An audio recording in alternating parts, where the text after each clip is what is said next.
Welcome to the podcast, Henry. Thank you for having me. So before we dive into COP26 and how to transform the food system, can you tell us a bit about your own sustainability journey? Sure. I mean, actually, it was a bit of a random walk. When we started Leon, it was essentially a selfish venture, both for us and our customers. We wanted to eat food that tasted good and was good for you. So, you know, it was a fighting against all of the food on the high street that was either chilled sandwiches or fried chicken. But as we got to understand our supply chain a bit more, we began to understand quite what an impact food has on the environment and on society.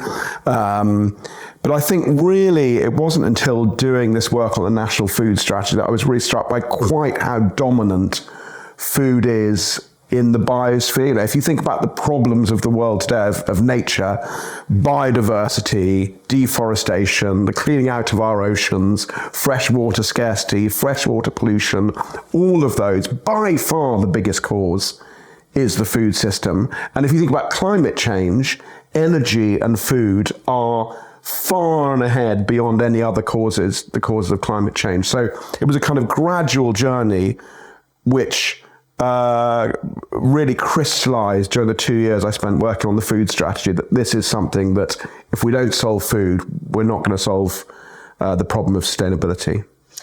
So how did you end up becoming a government advisor? Well, again, that was kind of quite a kind of series of coincidences. So it started meeting Michael Gove, the politician, when he was at Education. And we met at a friend's house. We talked a lot about school food. He was under pressure at the time from Jamie Oliver, who was kind of pushing for more reforms in the area of school food. And he kind of rang me up 4 weeks later and said, look, would you like to come and lead a review in this area? Which I did with John, my business partner, John Vincent, called the School Food Plan. And that led to some quite big changes in schools. It led to cookery being compulsory on the curriculum for everyone up to the age of 14. It led to universal infant free school meals. And then, you know, many years later, Gove was at DEFRA, and he rang me up again and said, look, I want someone to do a review of the food system. Will you do that? And at the time, I happened to have, John had taken over being CEO of Leon. I happened to have time, and I thought, you know, I think A, I think there's a problem, and B, I think I've got kind of the skills to do it. So again, a slightly random walk into doing something that's become a massive part of my life. And it's an incredibly clear strategy. I mean, it takes a very complex system, as you've just described, and is able to make the connection, which I don't think people always see, between food, health, poverty, and climate. Can you explain how you think about those interconnections? Yeah, so when we started, everyone said, you've got to take a systems approach. Yeah. And we spent quite a lot of time saying to people, what do you mean by a systems approach? One of the great things about working in government is you can literally ring up or ask to see any clever person on the planet who has a view. So we rang up all the cleverest people on the planet and said, what do you mean in food? What do you mean by a systems approach? And there's one view of the systems approach which is kind of manifested in, there's a thing called the obesity map, right, which looks like a kind of tangled ball of string or a spider's web created by one of those spiders on acid that they do in experiments. And people say, this is systems, you've got to realize that everything's connected. And we looked at that, we thought, well, that's not very helpful. It's kind of, actually, it makes you think, should I even bother, because it's so complicated. And another view was the fact that it's distributed across government, there's different responsibilities in the food system, competing agendas. And that is important, but it's not really the root of the problems. And we found the systems ideas that we took in systems dynamic science, which basically says you have to look at the feedback mechanisms and what are the kind of dominant things that are causing the system to work in a way that it shouldn't.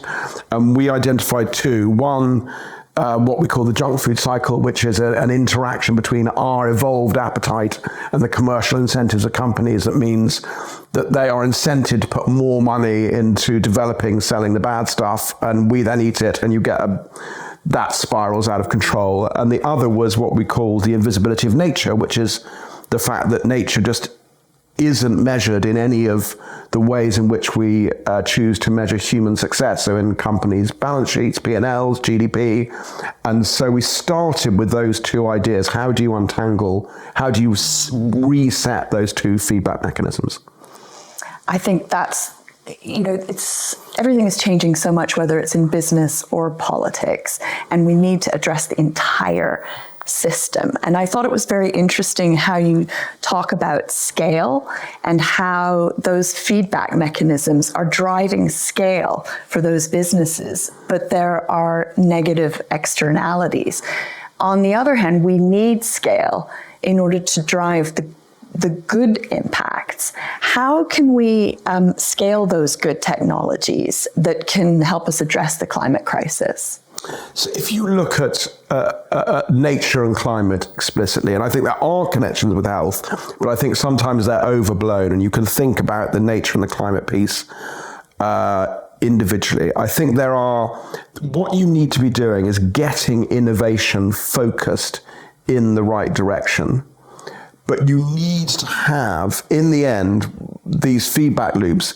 Businesses can't do it on their own. So the way we try to frame it is that actually businesses, who people see often as wicked and evil, no one gets out of bed in a board meeting and thinks, how do we make children sick? What can we develop to kill children? Or how can we create a product that will ensure that our great-grandchildren have a miserable life?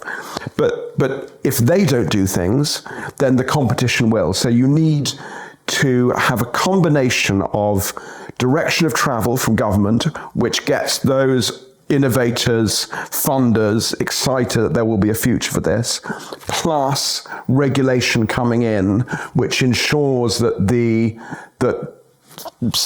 if 90% of companies do the right thing, there won't be a 10% that just undercut that and undo the harms done. So I think that the combination of scale and care, local care, people caring, it's both things. You need both things. So talk to me about tax. You've proposed a sugar and salt tax. And as you say, more and more business leaders are asking for a level playing field so that they can actually do the good things that they'd like to do. How could tax be a useful lever in changing the dynamic? Well, so on the health side, this toxic interaction between appetite and commercial incentive, what is fascinating is that behind the scenes, almost every CEO, because I worked in the industry, they kind of, I guess, trusted me to understand their issues. But privately, they'll all say, we can't do this without state intervention. Yeah. So if you look at, the aisles of sweets that face you when you go to some big chains, at the moment, if they remove those, it would destroy their business model. And so they are stuck. There are then people like who are coming public. Dave Lewis, who you've had on this podcast, who used to be CEO of Tesco, is calling for more intervention. And actually some people like Roger Whiteside at Greggs, who even within their business are calling for regulation. And the tax, which we developed with the Institute for Fiscal Studies, is the purest, most non-gameable way of shifting those economics so that there is less incentive to do what is bad for us and more incentive to create products that are not causing us harm. So how do you answer the question of, well, is the tax not just passed on to the consumer and end up taxing the poorest people? Yeah. So first of all taxes either get passed on to the consumer or to the shareholder, right? And it doesn't matter where you put them, that's all just smoke and mirrors. It goes one of two ways. What we tried to do with this tax is create a tax that incentivized reformulation, so that it enabled you to make money, but by selling different kinds of products. There will still be some products, and the small amounts, it would increase, for example, a bar of milk, a kind of normal sized bar of milk chocolate under the sugar tax would go from £1.60 to £1.68. But that 8p represents millions and millions of pounds collectively to businesses, and therefore will incent reformulation. Right. And probably the consumer won't notice. There are products that are very difficult to reformulate. It's quite hard at the moment, for example, to reformulate toffee, which is effectively sugar, or value jam, which is effectively just sugar because it doesn't have any fruit in it. And in order for those people who are really struggling to get by, we actually hypothecated, we took about £1 billion that tax would raise and proposed that get invested directly in supporting diets of people, right, the poorest people in society, least affluent. For most of us, food has never been so cheap. We spend 10% of our household budget on food. It's not a big issue, but there is a small 5% of the population who really struggle, and you need to support those people. And of course, we don't live in a completely free market anyway. I mean, there are subsidies. Can you talk a bit about how you think subsidies can help farming and other industries go in the right direction? Yeah, I mean, Andrew Marr, the journalist, recently talking about going from being a Marxist, he was known as Red Andy when he was young, to becoming a believer in free markets. He said he kind of realized, he saw just the incredible power of free markets to harness innovation, to give people what they want, to form a better society, a better world. But the problem with free markets, he said, is they cause dirt and they exacerbate inequality. So the job of the state, there aren't any free markets. The job of the state is to set the regulatory framework so that they don't cause dirt, they don't have externalities, as they're known by economists, and they don't exacerbate inequality. And I think that in the farming area, I think subsidies is the wrong term. What you're doing at the moment, we spend in England £2.4 billion of giving money to farmers. In the UK, £3.4 billion, largely paid for holding land and producing food.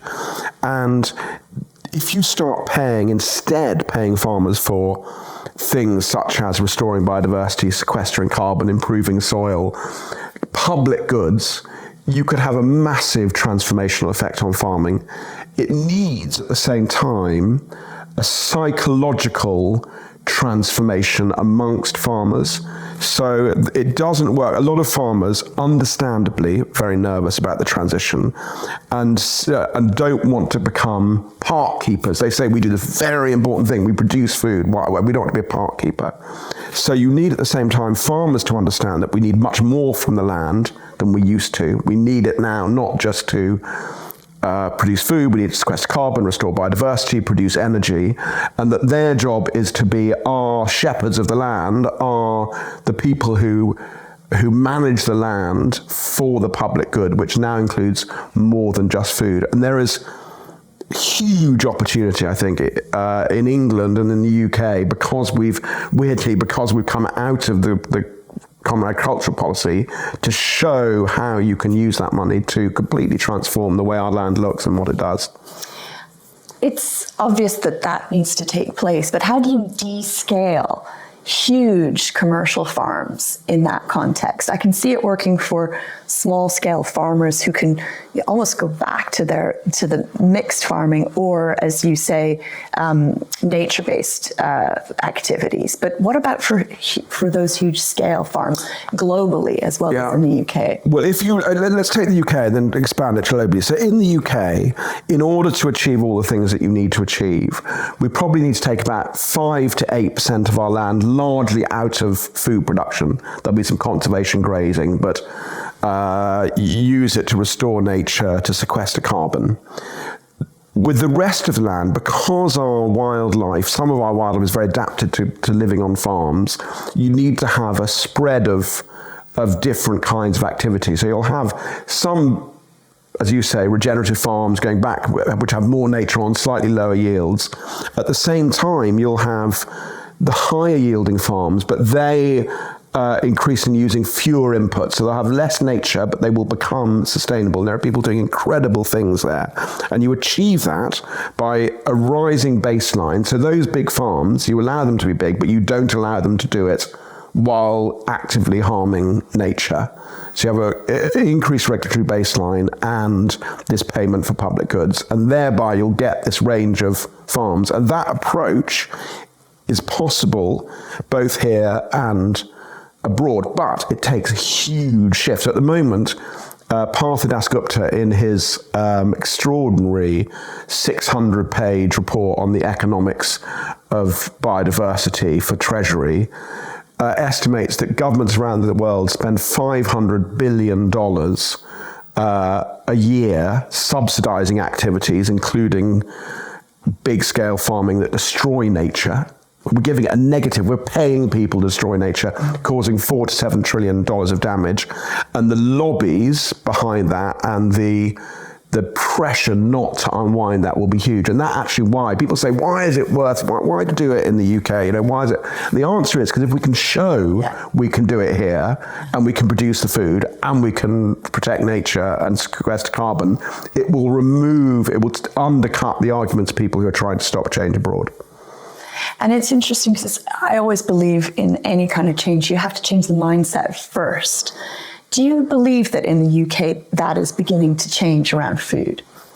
So, yes, I do. I think that when I started kind of getting publicly involved in the political world with the school food plan back in 2013, there was a shift whereby kind of thinking about how you feed children, how you farm, was no longer viewed as something you talked about because you were too woolly-minded to think about teaching people maths properly.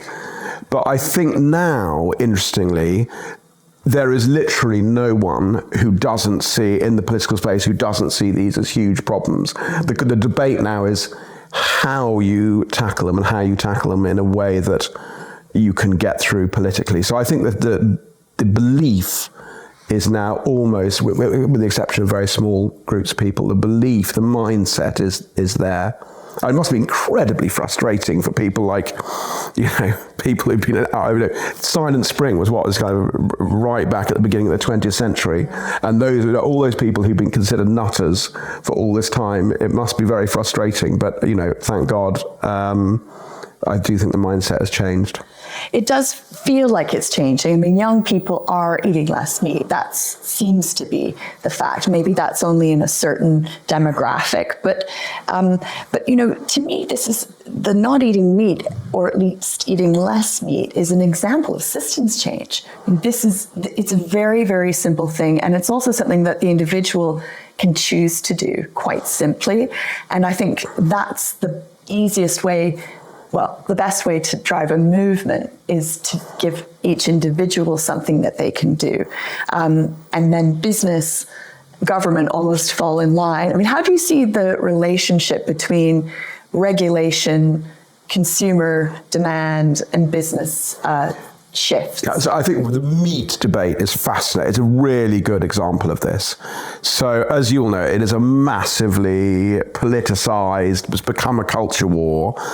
You'll get people, as soon as you mention meat, people say, well, what about regenerative farming? What about using sheep to graze off turnips in a regenerative system? And then you'll get other people saying, the whole thing is a disaster. We do need to eat less meat. At the moment, the animals we breed to eat occupy 75% of our farmland. At any one time, they weigh twice as much as all the humans on the planet and 10 times as much as all the wildlife. It's just too much. And it's taking up land. It's not just about methane. It's not about what they emit. It's taking up land that we need for other things. It is, when you talk to focus groups, and we talk to focus groups from all parts of society, we went and visited people, we did town hall discussions. Unlike sugar, where people see it as a bad thing, and they're pretty in favour of a tax, they want to get it out of the way. Meat is the kind of room would crackle if you talked about like a meat tax. So how do you deal with that? And the answer is actually similar to the energy transition. If you were to cost in the real cost of meat, particularly as mince would rise much more. So poor people would be much more affected than a fillet steak, because all meat contains the same environmental damage regardless of what we see as the cut. If you were to put that straight into the system, you would have a revolution, I think. In the same way that if you tried to cost the tax into fuel, you would have a revolution. So what you need to do is, as a government, we kind of said you need to do a kind of three-pronged approach. You need to, first of all, incentivize innovation in things that can replace meat. You need to make sure, incentivize innovation, reducing methane from meat. But then at the same time, you need to start this cultural shift. And this is one area where I think businesses can really help by showing that it's possible to eat less meat without it being seen as a massive, either as some kind of culture war, without you having to be a kind of bleeding heart liberal. It's okay to eat less meat. You're not making a statement against anything, and that it can be really enjoyable. And I think that is a real space for business. I mean, you were saying earlier on, like, when we were 20 years younger, being a vegetarian, going out to a restaurant meant eating whatever it was, the same pumpkin soup or whatever. It was like the veggie section for losers at the bottom. And actually now, many menus, you don't even know, they don't even distinguish between what is meat and what isn't meat. And so I think there's a huge opportunity to accelerate that cultural shift. There's a huge opportunity for businesses to lean into that. Because it's eating more plants, isn't it? I mean, that's the other way of putting it. And maybe that is the positive energy we need to get behind plants, as opposed to the negative energy behind meat. Yeah, it's eating more plants. Plants, particularly animals who are kind of not graze on grass, but are graze on crops that would be fit for human consumption. The protein conversion is 25 to 1. It's incredibly inefficient to take plants and put them through a huge, weighty, sentient being for a long period of time. And just eating a few more plants directly would help everyone and hurt no one. Interestingly, in terms of, I think, Elon Musk in Tesla, it's really interesting the way he kind of, the truck was very kind of, electric cars could have been the vegetarianism of our generation. It could have been the thing that the kind of woolly-minded liberals wanted to do. And I think that Elon Musk and Tesla did a fantastic service to the transition to eating, kind of to driving by making it just as exciting. And I think that within meat as well, we need to just the food needs to be as good, as exciting. It needs not to be a cultural issue. Yeah, absolutely. I mean, on the other hand, we talk about do no harm. Well, how do you make a just transition for those people whose livelihoods have depended on raising livestock for meat? So, first of all, the amount of meat reduction that you're talking about, because we produce so much, 30%, you still have a lot of meat. In this country, you'll still have a lot of pasture, which is part of our countryside. We estimate that you can reduce meat by the amount we need to. You'd still have 55% of our land mass being pastured. So this is not a world where we have no meat, where we all eat nuts and seeds. It's not a kind of, some people talk about kind of modern veganism. We're not all going to be eating plants grown in factories. Mm-hmm. There's still going to be a rural idyll out there.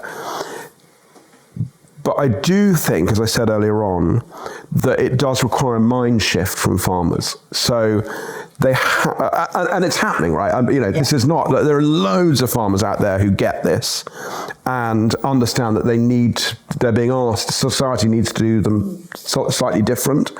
And actually, when you think about innovation, one of the really important things is we think of innovation in farming, not just in terms of robots and genes and vertical farms and things by LEDs. There's a huge amount of social innovation. How do we get those, in this country, our farmers particularly, who haven't operated in cooperatives, haven't typically liked to work together. How do we get farmers in catchment areas to work together, to learn from each other about this new way of farming? And that is that transition, that cultural transition, which means you don't get those left behinds, or you get people, who in those farms who want to be part of that transition, and you find an elegant way for those who don't want that to leave the industry. That's kind of where a lot of the focus needs to be. Mm-hmm. So let's talk about COP.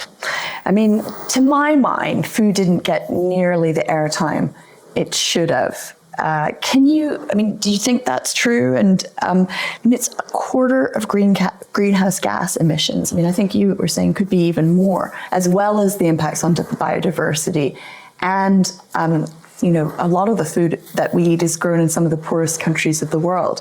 So why didn't it feel like it was in the room, the food discussion? Yeah, I mean, it was insane in some ways. The debate was biodiversity and climate. That was how it was framed. And that is food. That is the food system. And as you say, the reason I say it could be more is because at the moment, we need the land. It's not just about the carbon emissions it produces, we need the land to sequester carbon. So in this country, for example, the agricultural system currently emits about 70 megatons of carbon a year.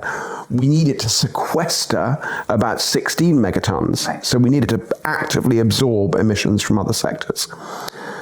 And so you had food all around the centre of COP, but hardly there was a methane agreement, but hardly anything about land use, hardly anything about food in the centre. And I was quite angry about that originally. I just kind of didn't understand it. But actually, I think that well in advance, the focus of this COP was all about our Prime Minister talked about it as cars, cash, trees and coal. And it was all about trying to get developing nations to sign up to more aggressive targets, and wasn't really about biodiversity and climate.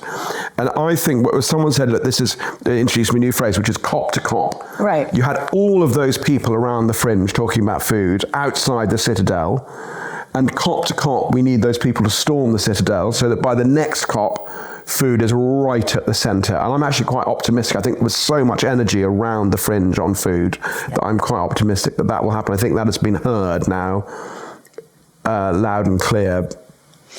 I think it's essential, and I guess you think of the word essential. I often think about when we were in COVID, food was the only thing that was allowed to keep going because we need it. And how can we reframe the discussions around climate, around those things that are essential, like food?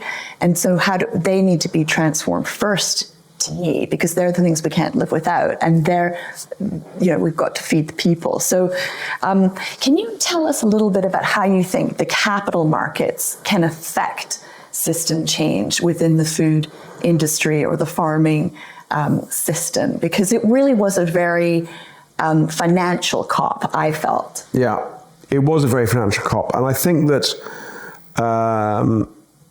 what do the capital markets do? They invest where they think there is opportunity to get a return, right? That is effectively what they do, is they allocate capital to the areas of the economy they think are going to grow, where they think they're going to make money. And so in some areas, that is happening without government intervention. So if you look, for example, at the alternative protein markets, without any regulation really, billions of dollars is being pumped into that because people say there's just no way that it's not going to become a thing. Yeah. And in fact, if you talk to the people putting capital in, there's a kind of belief in the capital markets that when enough money goes, you could say this is good or bad, when enough money goes into something, it's inevitable that the shift will happen. And I think that is a good thing. Some people are against it. I think alternative proteins have to be a part of the transition, along with eating more vegetables, etc.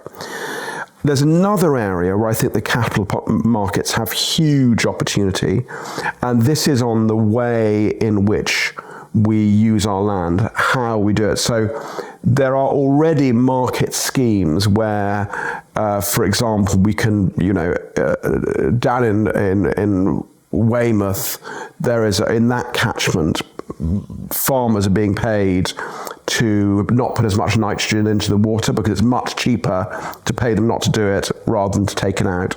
I can see capital markets, insurance markets paying for different use of the uplands to prevent flooding damage. I can see when we get a capital, when we get a market for proper market for carbon dioxide, you can see land use being used, being changed significantly by sequestration projects. But how do you not get that wrong? Well, so that is the thing. So at the moment, I think a lot of there's a lot of farmers, for example, who are signing up schemes that I don't think are designed correctly. So that is where you have this quite complicated link between government incentive, government regulation, and the capital markets. And that is a difficult dance. That's not easy. We have in this country, from the Common Agricultural Policy, a 7-year transition, and the government is over time going to kind of evolve how it does its regulation. But it's not, it's things, as we see, things can go wrong. One of the things that I worry about most, and we kind of talked about this earlier on in terms of Seeker Spruce, is the maniacal focus on one variable. Yeah. Carbon. Yeah. Just generally, you should be frightened in systems if the focus is too much on one, because inevitably you will have issues. The reason we have the food system we had today is because we thought we were going to starve after the war globally. There was no more land to dig up, and so a huge amount of innovation went into the Green Revolution to produce more food from the same amount of land, and it was a massive success, but it resulted in the environmental damage and the harms that we have today. So I really hope, I think that the concept of nature and biodiversity and carbon are becoming more linked. More people are saying you can't just think of one, you can't do one without the other, but that is not, it's not easy. There's no silver bullet for how you make that application of capital markets I think successful. It's interesting what you talk about in terms of a systems view or a more complex view of how you make those solutions or how you devise that policy. Can you tell me what the role of diversity is in getting the right policy? You listened to people all over the country when you were building the food strategy. And one of the things I felt about COP was that it was still very siloed. The business people, largely men, were all in one room. The activists were in another, and the policymakers felt like they were in another. How important is it to bring them all together so that we don't have these blind spots? So when we started doing the food strategy, what was clear was that there were a lot of decisions that relied on what you value. Yeah. So if you look at the countryside, for example, you have to make a call about how you value beauty versus tradition versus carbon sequestration versus biodiversity. Some of these things, from a sustainable point of view, you can create kind of lines. So you can say, look, if we are to restore nature, here's the decision space. Yeah. But within that decision space, there are loads of value decisions that you can make. And it was clear that it wasn't for me to impose what I valued on that. And therefore, I think it's critical to talk all the time to citizens in local communities, in different groups, not only to understand what they value, but to get them talking together to create shared values, to understand each other's values. And I think that I wish we had much more of that in policy making. I think that, interestingly, Brexit, funnily enough, has turned people slightly against that, because people saw in the political space, you had these two things. You had this referendum, which was fighting with our democracy, with Parliament, and it was causing amazing problems. So people are now saying, well, we don't want to do those referendum things anymore because those are scary. They create irresolvable tensions, anger, etc. But I don't think you need that kind of engagement with society needs to be on a single issue. It's about having society near Parliament, constantly having those conversations. And I think it's it's critical, and we need more of it. It's the listening and the consultation, but then sometimes you have to propose something and let people respond to that. Yeah. And that sounds like a way to progress the whole. I want a House of Lords that is chosen by lot on demographics. So literally, you get sent a letter, and you are like jury duty. Yeah, and you said you have been selected for the next 3 years to be a member of the House of Lords, based on your demographic, and if you choose to accept it, you get paid a salary for those 3 years, and you do it full time. That's what I want. That's how I want to run. Let's lobby for that. I like that. In Athens, a lot of stuff was done by lot because they recognised that having people who were professional, you needed people who were professional politicians who understood that, but you needed to have people who weren't involved in a formal way in the conversation. So that's my radical thing. And it's something a lot of people are doing. For example, we have a diversity board here at Selfridges, and they are self-elected, and then they come and speak to the main board about the things that matter to them. And it is incredible at galvanizing change and catalyzing change, because you're hearing from people that are different to you, but also where things really matter to them. So, and I think that is how we're going to solve these really complex problems. Because, as you say, you can't solve a complex problem with a very simple solution. So, can you tell me how your business experience? How have you brought that and those skills and that strategic kind of mindset or capability to your work in driving the best policy? I think there's kind of the obvious stuff about how you think about strategy and how you kind of go about communicating all that. But I think because I was, as a consultant, I worked with kind of big companies, giving them strategic advice. Then obviously Leon, we started with like managing one restaurant, and then they got bigger and bigger.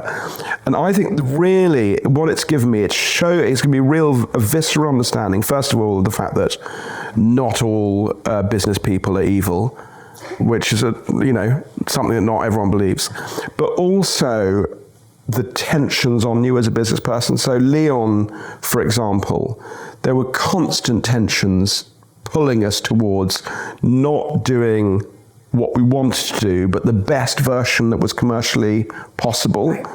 And if we hadn't made that move, we would have ended as a business. I found that a difficult thing to deal with on a day-to-day basis. And so having experienced that, being able to say to people, come on, you know that this is a problem, was very useful. But then also kind of being able to think about the way in which, on really quite a granular basis, not being angry, not being cross, and being able to think on a granular basis about what would be the best solution. I think that being able to put your head in multiple spaces was probably the most useful thing about it. And I think the way you've communicated the food strategy has been really good, because it's not a lot of jargon, it's not super technical, it's very human, and you've brought those voices alive. Was that something that was new to the department?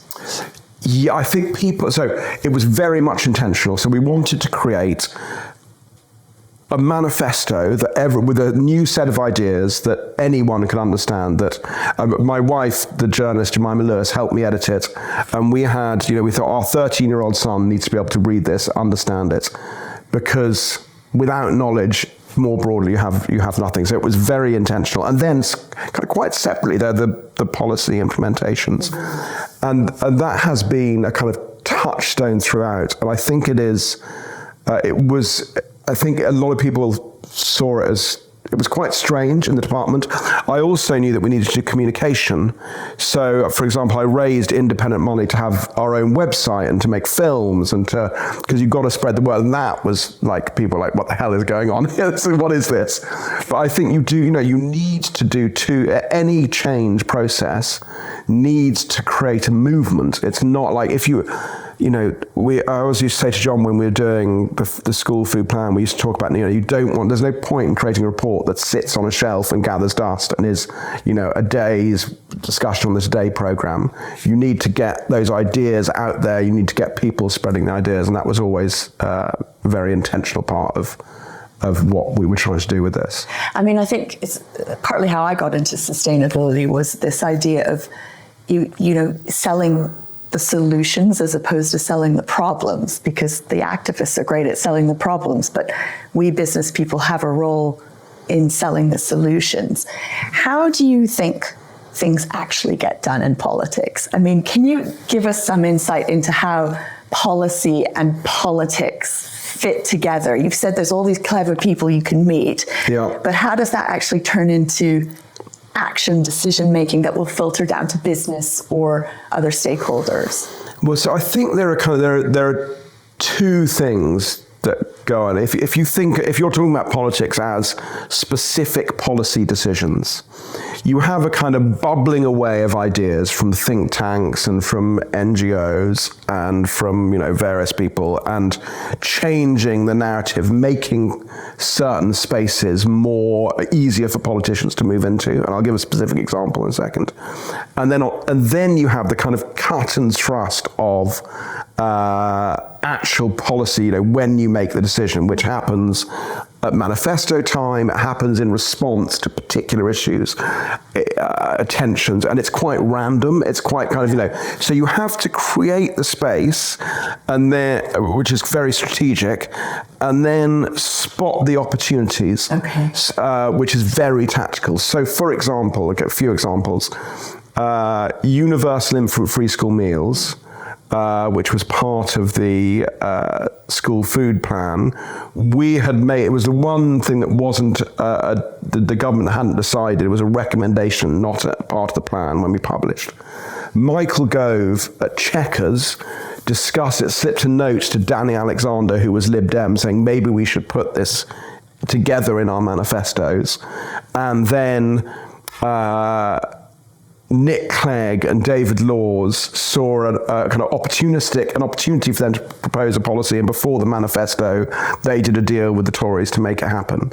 If you look at the holiday activity and food programs, which is one of our recommendations from this, which is enabling anyone on a free school meal to have activities and good food through the holidays at their schools, that was something that was becoming, you know, people understood the benefits. It was kind of there. It was a great idea, but it costed quite a lot. Yeah. And then Marcus Rashford last campaigned for it, and up to October half term it became, and then suddenly it happened in October half term. So like all of the policies that I've been involved in have always had that combination of kind of making the case, making the strategic argument, making people know it's a good idea, and then some random set of circumstances actually enable the policy to be implemented. That is a great piece of insight, because the last question I wanted to ask you, which I asked Sally Jewell, who was Secretary of the Interior for Barack Obama, is democracy fit for purpose when it comes to climate? And what about business? Is business fit for purpose when it comes to climate? Well, I mean, I think you have to kind of slightly lean on Winston Churchill here, which is, you know, democracy is the worst form of government, except all the other forms that we've tried, and I think that business is the same. You know, capitalism is the worst way of organising the world, except all of the other things that we've tried. And I think that the most important thing with business is to recognise that it needs regulation. So there are things that you can do in your business that can have a massive impact on the world. In particular, actually, I think changing people's minds. I think that the ability to, and then sometimes with kind of huge innovations, the ability independently, any one business, to completely transform what they do against the market is very difficult. So you think you need the combination of people in businesses wanting to change and government creating the level playing field that rewards those people who are at the forefront of that change. Henry Dimbleby, thank you for coming on How to Lead a Sustainable Business. Thank you.